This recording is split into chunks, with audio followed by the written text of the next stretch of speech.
All right, good afternoon, everyone, or good evening, actually. God, I can't believe it. It's 7 p.m., Saturday, March 15th, 2025. Hope everybody had a great week. This is Futures Brazil Saturday evening hangout here. Just wanted to drop a quick video and just talk about a couple of things.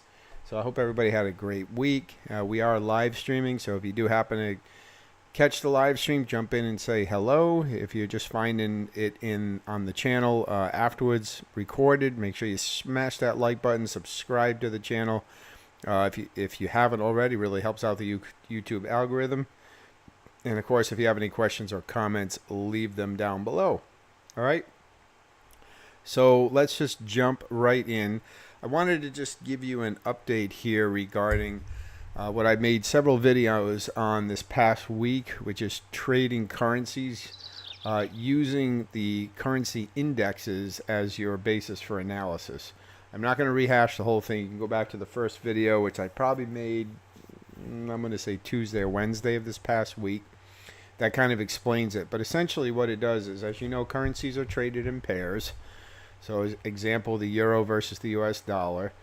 And what currency indexes do, although what they do is they allow you to see each currency on its own, not as combined into a pair. Okay, so you get to see what the euro is doing on its own in a vacuum, what the US dollar is doing on its own, and actually they have these for pretty much for all the major currencies, for at least the 8 major currencies.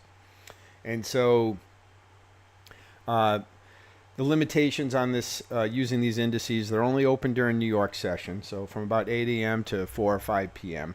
So if you're a London trader or an Asian trader, session trader, you really can't use these because they're not going to be live during that time. Okay, but I trade mostly during the New York session since I'm in the U.S., and so they work out fine for me. And so again, what it allows you to do, and you can look at these on any time frame. You can look at them as candlestick charts. You can look at them as step line charts, which is what you see on your screen. Doesn't matter. A chart is a chart is a chart. You can put indicators on it. This is TradingView. That's where I have these displayed. You probably can get these in other places, but TradingView does a really nice job. I have a paid premium TradingView account, so I can stack all these on here and have multiple screens if I want, whatever. But I try to keep it as simple as possible. I don't use a multi-tiny fraction of what TradingView does. But there are some instances where it's worth having it. So I don't really trade on TradingView. It's mostly for analysis. Then I go and trade on other platforms. So anyways, so what you're seeing, so I made the video early in the week, and I had basically a stacked view of the 8 major currencies, or actually had 6 out of the 8. It didn't have the British pound or the New Zealand dollar. And in order to try to find opportunities to potentially day trade them each day, to look at, basically what you want to do. And again, I don't want to rehash everything.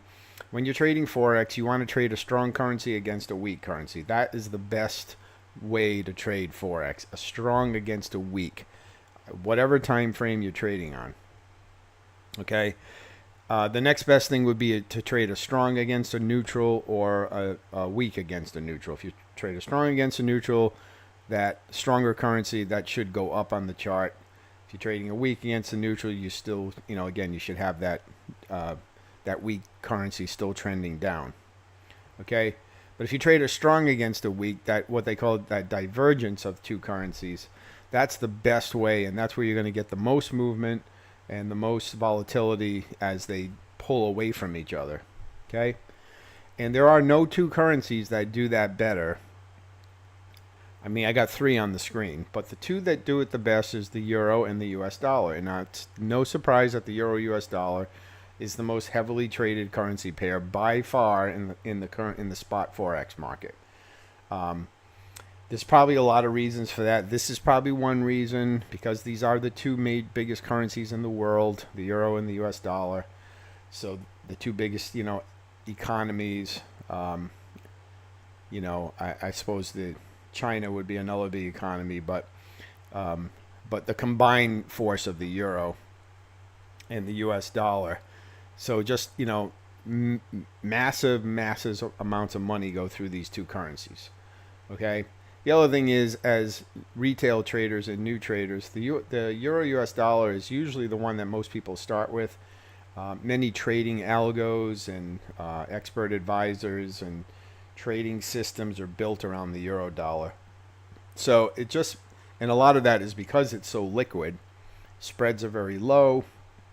I mean, most of the time you can get the euro dollar spread like 1 pip or lower, maybe 1.5 pips, but usually lower than that during liquid times.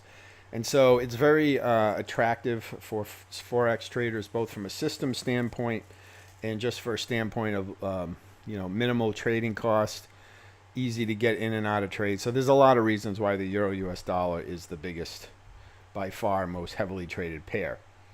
From the perspective of what I'm talking about here with trading with currency indices, what you see on the screen, especially this salmon colored chart on the left and the US dollar in the middle, is why. You can see they are polar opposite charts. And I'm on a 4-hour chart right here. You can just kind of see here. We're on a 4-hour chart. Let's just pull this back a little bit. So even if we just look at this area here from August last summer down to this low of January of this year, and then we go over here, that's the same, basically the same time here on the dollar index up to the beginning of this year here. So they're polar opposites, and this is generally how they trade. Now, it's not exact, it's not pip for pip, but they generally trade exact opposites of each other. And you can take advantage of that when it comes to using currency indices, because they're going to generally push away from each other in equal and opposite direction. If you think of like two magnets, if you have two magnets and you have the same poles, the negative poles and the positive poles together, what's going to happen? If you have the two positive poles near each other or the two negative, it's going to push the magnets away from each other. Well, that's what you're looking at here, where if you have the positive and the negative, it's going to attract them, okay? So now the other thing is the Swiss franc. The Swiss franc is this purple one over here, and the Swiss franc is very close to the euro. It's not as close as it used to be, but essentially we have the same move here on the euro. So if you look over on this purple area on the left, okay, so here was that August high from last summer down to this low here at the beginning of this year, okay? And it's pretty much the same. I mean, the moves are not exact, but you had this little double top right here, and you had this double top on the euro, then price impulsively moved down. You had this one pullback here, then you had that same pullback at the same time on the Swiss franc, then price came down again, had another pullback here. It was a little bit more pronounced on the franc right here back in December, and then it went down, it bottomed out, and now it's starting to go up again. And so the euro and the Swiss franc are very closely correlated, although again it's not exact. Now there used to be a time when they were even more closely correlated, because the Swiss National Bank, I'm not going to get into a whole discussion on this, the Swiss National Bank used to not allow the euro-Swiss currency pair to trade below like 1.2. And back in 2015, they took that floor out. And anybody that was trading back then, which I was, who was trading the euro-Swiss when that happened, either got wiped out or made a lot of money. But unfortunately, a lot of the people that would have been paid a lot of money, most of them never saw the money because brokers got wiped out. Because and I'll show you what happened. I pulled up the euro-Swiss pair on my chart here. This is the weekly chart of the euro-Swiss. And you see this arrow right here. This was back in, let me pull this over. This was back in November of 2014, 2015. I always forget here. January of 2015. So the very beginning right here. And look at this candle. This is over 2,000 pips. In 1 week, this pair fell over 2,000 pips because the Swiss National Bank pulled the floor out from underneath it. Again, they never used to want it to drop below 1.2. It was kind of like the Swiss bank was using the euro as kind of its guide. So there's 1.2 right there, right at the arrow is 1.2. They took that floor out, and it just created a panic frenzy selling. And like I said, a lot of traders got wiped out. A lot maybe that were short thought they were going to make millions of dollars on this move. Some may have. But the fact of the matter is many brokers got wiped out on this. They couldn't pay out, especially market making brokers got wiped out on this. And so it was a disaster all around. And, the price, never really recovered. It did come back for a while, for a few years, but then it's, slowly traded back down. So that relationship between the euro and the Swiss is still there, but it's not what it used to be. But there is still very close correlation. And there's a great website right here. That's right here. What happened to I just happened to Google it. What happened to the Swiss franc on 15th of January 2015? And this is on fxcc.com, fxssi.com. You can just Google it. And they give a nice little breakdown here of what happened, the chronology of what happened. But it's pretty much what I said. And it was a disaster. But anyways, getting back to the charts. So the euro and the Swiss still have pretty close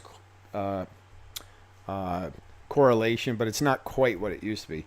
But either way, the dollar is pretty much opposite the two of them. The dollar is pretty much the opposite, the inversely correlated to the euro and the Swiss franc. So what does all that mean? Well, from a standpoint of myself, and now I'm going to bring it down to talk about me. As you guys know, I trade futures and Forex. I'm only trading Forex on a funded account. I no longer have a personal account. Maybe I'll go back to it someday, but my focus really has been futures for the last year or so. But I have a soft spot in my heart always for Forex, and so I can't get away from it entirely. I do really like this Euro currency index, this currency index trading methodology. And so I've made a decision that at least for now, I'm going to just stick to these three. And I'm debating whether I even keep the Swiss franc up there and just look at the euro and the US dollar. This is a 4-hour chart. I have a 50 period simple moving average on here, which I use this mostly just for trend following and look for potential pullback areas, because you can see what happens on this strong uptrend. Every time price pulled back underneath the 50, that would be a good area to start thinking about going long again.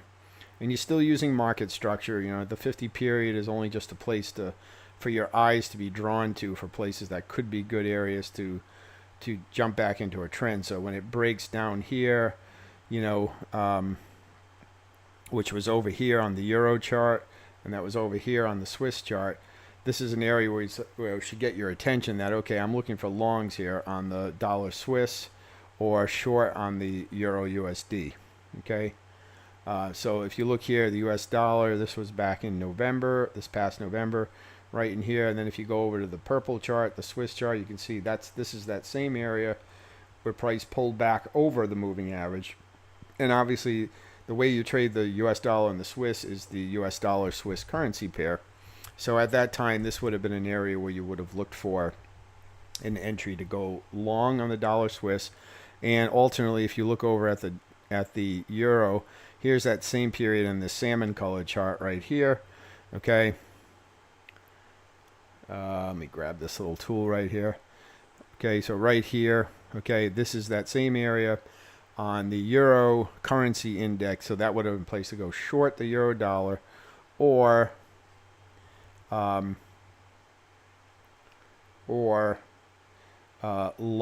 the dollar Swiss. Okay, because we have this move here.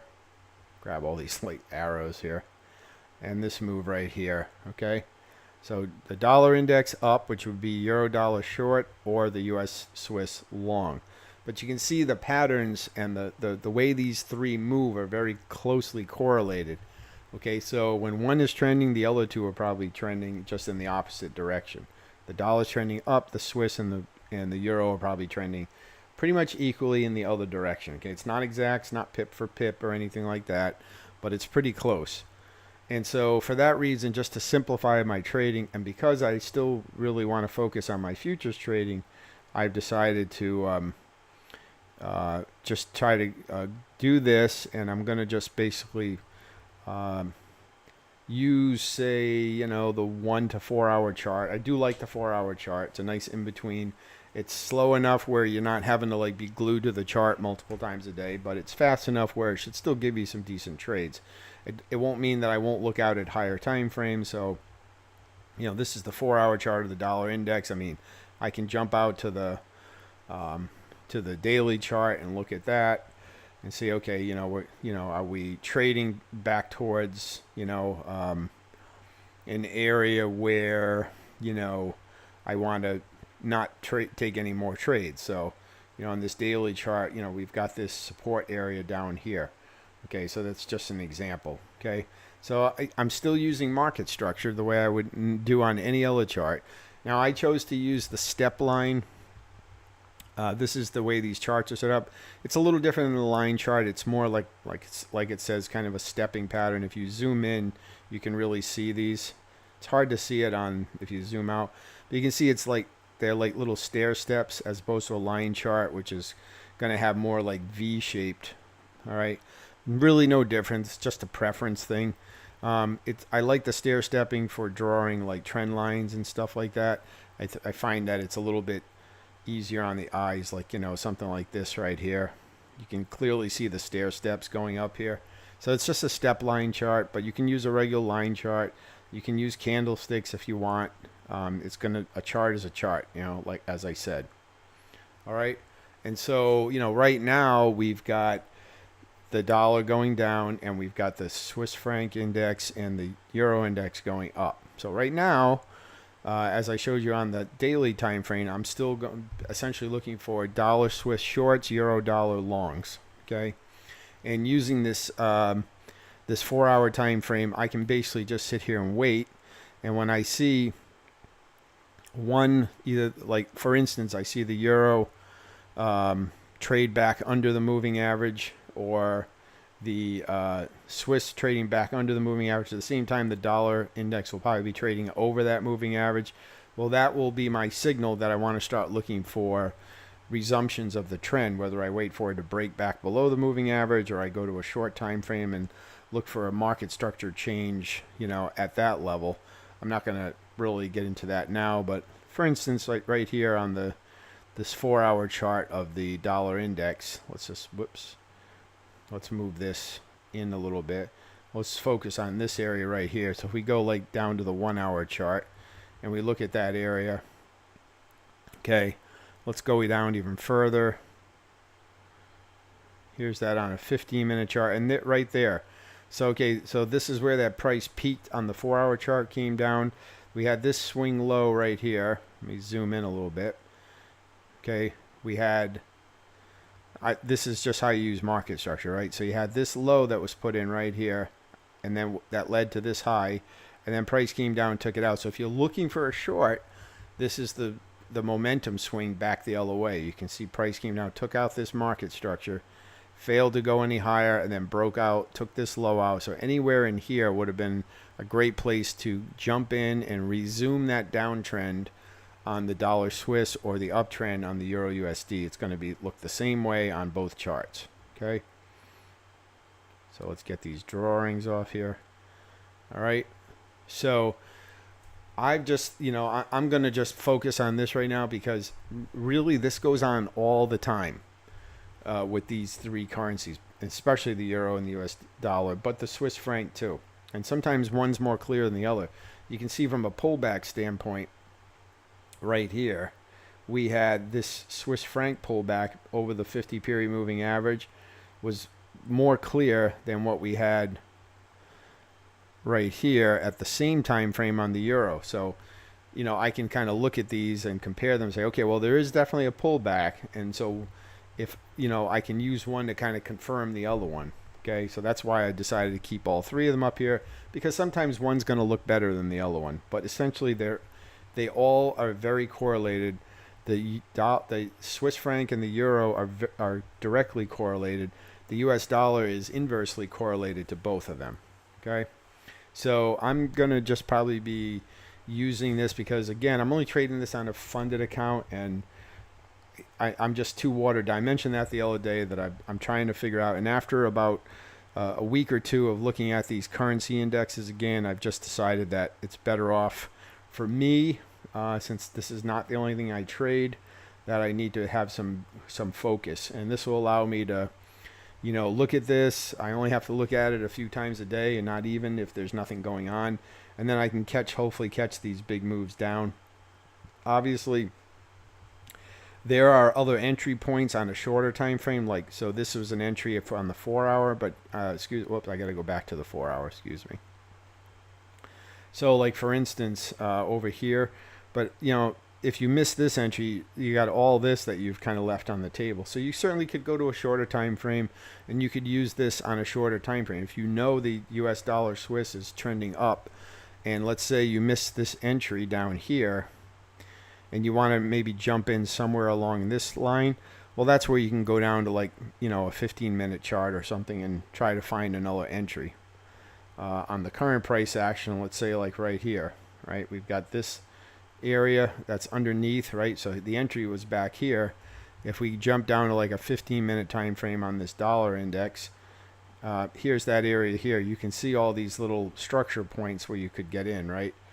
Price pulls back, breaks structure, you can go short, pulls back, breaks structure, you can go short, etc. You get the point, right?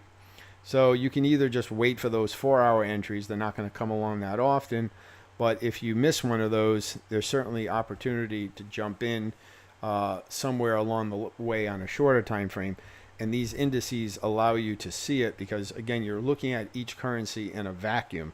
You're not looking at the US dollar Swiss franc currency pair or the euro dollar currency pair where, with the candlesticks and maybe, it's creating confusion and stuff, where you can kind of isolate each currency on its own and say, what is it doing? Is it in a pullback? Is it trending? Is it consolidating? What is it doing?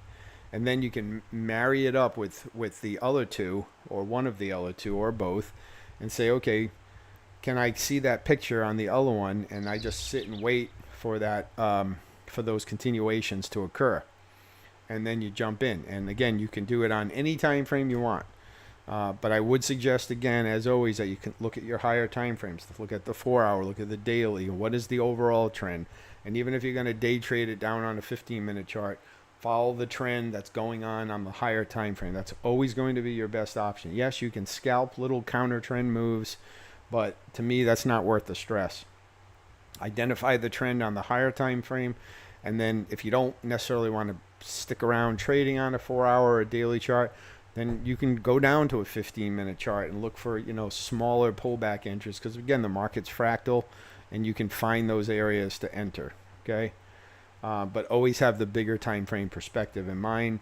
That's kind of a basic 101, that the higher time frame is always boss, and the higher up the time frame you go, the more it's boss. So all right, so I just wanted to kind of review that quickly and just talk about how I'm switching my trading here in Forex to just kind of concentrate basically on just these three currencies, and hopefully look for opportunities to trade them, and having them kind of split out amongst each other with directly correlated and directly inverse correlated pairs will help me just filter out noise, and I don't have to worry about the Australian dollar or the Canadian dollar or the British pound or the New Zealand dollar or whatever. I can just concentrate on these guys, very liquid, all of them, and that's it. That's what I'm going to do. Okay. So I did want to point that out, and hope that makes sense. Very brief before we go, let's just jump over to futures and just kind of round out the week, because I know I did not make a video yesterday. So here we have the DAX, the German DAX, and after we'd put in that high, I told you we had come down here. We're consolidating along this area. We have seemed to hold that area right here, and this is the 4-hour chart. We put in some higher lows. I did get a signal on a shorter time frame back here. I was looking to enter on this pullback, and as soon as this started breaking away, this is the 30-minute chart. You can see, and I'm using the 9-period simple moving average. I've talked about that in past videos. That's what this moving average here. It's a 9 SMA, and I basically was waiting. My bias was long based on what I see on the higher time frames right now. And so I basically, the 30-minute is where I like to use this 9-period SMA. And I saw a price pull back underneath it right in here. And as soon as I saw this candle close up here, I jumped in, and I am holding this into the weekend, so hopefully it doesn't have a big crash when the market reopens tomorrow. I have a pretty reasonable take profit area back up here. You can see at this previous consolidation where price really pulled away. So it's about a 2-to-1 risk to reward ratio. Okay, and I think that's the only trade I held into the weekend. Crude oil has been stuck at these lows here all week. I've been talking about this $66 and change level here where it's tried to poke through a bunch of times, failed, and it's just kind of trading between these levels and this last swing high. So I haven't done anything with crude oil pretty much all week, and I won't be as long as it's trading in these ranges. This is natural gas. Again, this is the 4-hour chart. This is, it looked like it wanted maybe to turn higher again. It put in kind of basically equal lows right here on Friday. This is the hourly chart. Started pushing back through. I'm like, oh, maybe we're going to turn. Maybe we're going to put in an equal low and start and go higher again. But I mean, looking left, there really was no reason for it to stop right here. There's nothing in here. There's no like big fair value gaps. And to me, the consolidation level is really back here at these lows. But it ran out of steam pretty quick. So I'm going to wait and see. If it breaks through, you can see I have, I think you can see I have a price alarm off to the right here. If it smashes through here, then maybe my bias will swing back north to the upside again. But it's kind of in a range right now. And if it does start to move lower again, this is still a valid target back here at this higher time frame swing. This is like up on like the 8 to 12 hour chart, back here. And I still think it has room to push down towards those levels. And I think this push up might have just been a liquidity grab because there was no follow through on it. It spiked up. We had that big candle, and then the candle pulled back, closed off its highs, and it never even came close to these highs. So we'll see what happens. I am still short-term bias, natural gas, and if it does start to break lower, I think these are good targets down here.